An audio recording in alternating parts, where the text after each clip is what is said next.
If some of this sounds an awful lot like the column I wrote when Butch Jones got fired at Tennessee, it's because the broad strokes of Jim Mora's tenure at UCLA resembled John's time in Knoxville.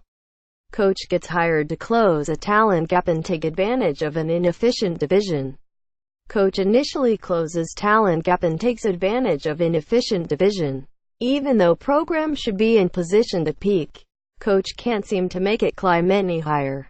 Staffing mistakes are made. Program winds up essentially back where it started but with better players. There are some key differences. Mora's predecessor Rick Neuheisel did not leave the smoking personnel crater that Derek Dooley left. At Tennessee, Mora's team actually won its inefficient division. In 2012, Mora also did sign that one transcendent talent at quarterback, Josh Rosen, but Mora coached him to a 16-13 record as a starter. That last part is ultimately what got Mora fired Sunday. UCLA squandered 3 seasons with Rosen, the quarterback who should have helped the Bruins close a gap with USC that Mora initially narrowed and then allowed to widen again. Paying Mora's $12 million buyout suggests some deep-pocketed folks wanted a change and convinced Athletic Director Dan Guerrero, who isn't known for writing checks, to write some big ones.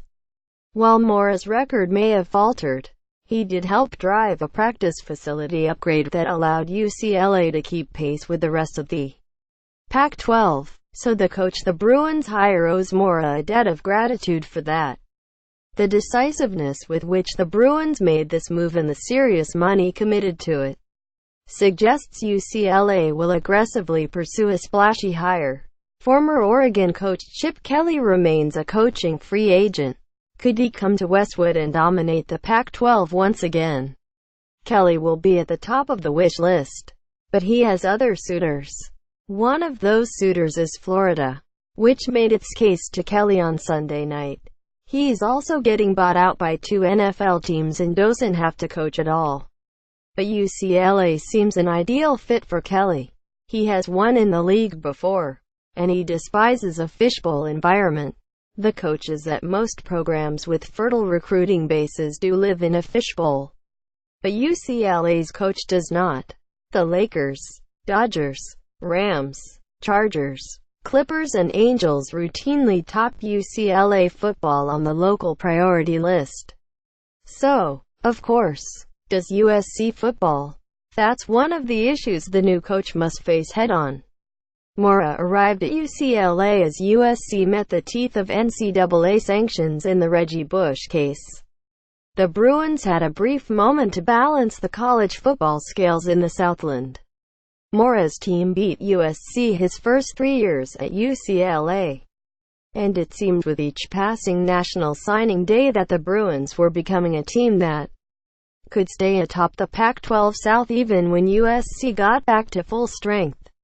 That didn't happen, though. When USC beat UCLA on Saturday, that made it 3 in a row for the Trojans. The football monopoly in L.A. seemed very much alive. The next coach will have to accept that unless UCLA alters its admission standards for athletes, USC can get players into school that he can't. Even though both sit in a recruit-rich area, USC's pool is deeper. Still, those standards aren't so high that UCLA can't win. Even higher standards haven't kept Stanford from competing for Pac-12 titles and going 7-0 against Mora-coached UCLA teams. Like Jones at Tennessee, Mora struggled with staff turnover.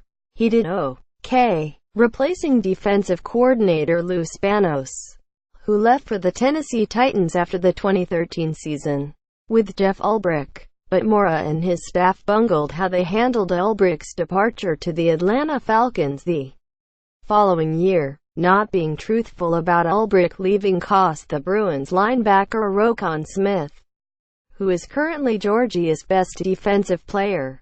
In 2015, Mora replaced Ulbrich with longtime Penn State defensive coordinator Tom Bradley, whose units were solid for 2 seasons before dropping to 110th in the nation in yards per play allowed this season. The bigger sin for Mora was replacing offensive coordinator Noel Mazzoni, who left for Texas A&M following the 2016 season, with Kennedy Palomalu, who presided over a disaster last season. Jedd Fisch has done a fine job repairing that damage this season, but with the defense faltering, it didn't matter. Fisch will be UCLA's interim coach for the season finale against Cal on Friday. If the Bruins win, he'll be coaching them in a bowl game. Could he be the next permanent head coach?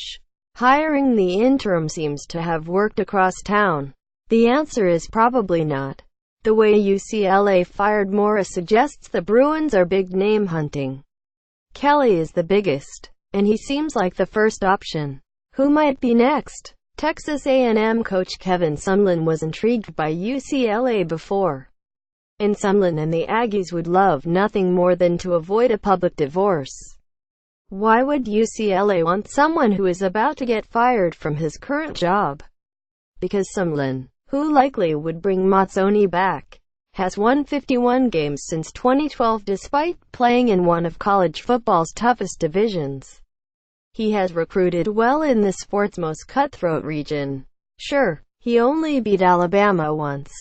But guess what? Alabama doesn't play in the Pac-12. No one close to Alabama does.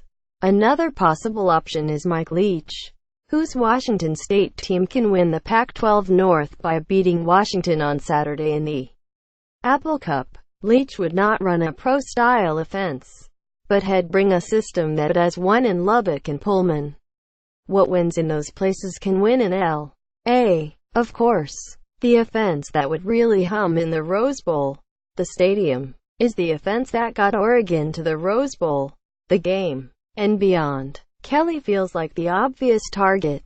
The Bruins have made a big, expensive move to open their job. Now can they complete phase 2 of the master plan?